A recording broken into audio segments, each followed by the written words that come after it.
আজ জুন মাসের প্রথম দিন আর আজ থেকেই রাজ্যে মহিলাদের জন্য বাসে যাতায়াত সম্পূর্ণ বিনামূল্যে ঘোষণা করা হয়েছে। এই নতুন সরকারি প্রকল্পের সুবিধা এখন থেকে রাজ্যের সকল মহিলারা পাবেন।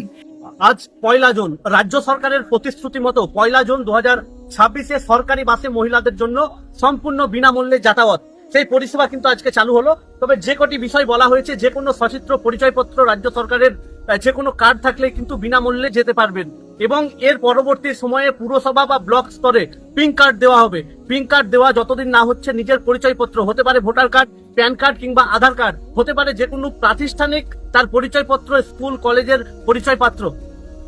আজ থেকে কিন্তু সেই বিনামূল্যে মহিলাদের যাতায়াত শুরু হলো। আমরা এই মুহূর্তে রামপুরহাট ডিপোতে রয়েছি, সেখান থেকে আপনাদের দেখাচ্ছি। 4 জন দিদি আছেন আজকে আমাদের এই বাসে, আমরা খুব খুশি। আপনারা জানেন যে আমাদের পশ্চিমবঙ্গ সরকার, আমাদের মুখ্যমন্ত্রী শুভেন্দু অধিকারী দাদা বলেছিলেন এবং আমাদের এটা কেন্দ্র থেকেও বলা হয়েছিল 1 জুন থেকে, অর্থাৎ আজ থেকে আমরা মহিলারা বাসে বিনা পয়সায় যাতায়াত করতে পারবো, সরকারি বাসে। তার জন্য আমরা টিকিটও পেয়েছি, আপনারাও পাবেন, কিন্তু সঙ্গে আপনাদের একটা পরিচয়পত্র লাগবে। আপনাদের কাছে কি আধার কার্ড বা কিছু আছে? হ্যাঁ, তাহলে আজকে থেকে আপনারা কিন্তু যতদূর যাবেন কার্ড দেওয়া হবে।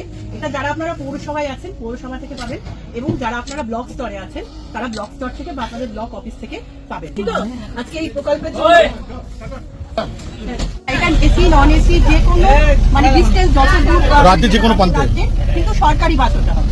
বেসরকারি বাসে কিন্তু এই প্রকল্প আপাতত লাগু হচ্ছে না, সেটা ভবিষ্যতের ব্যাপার, আমি এই ব্যাপারে বলবো না।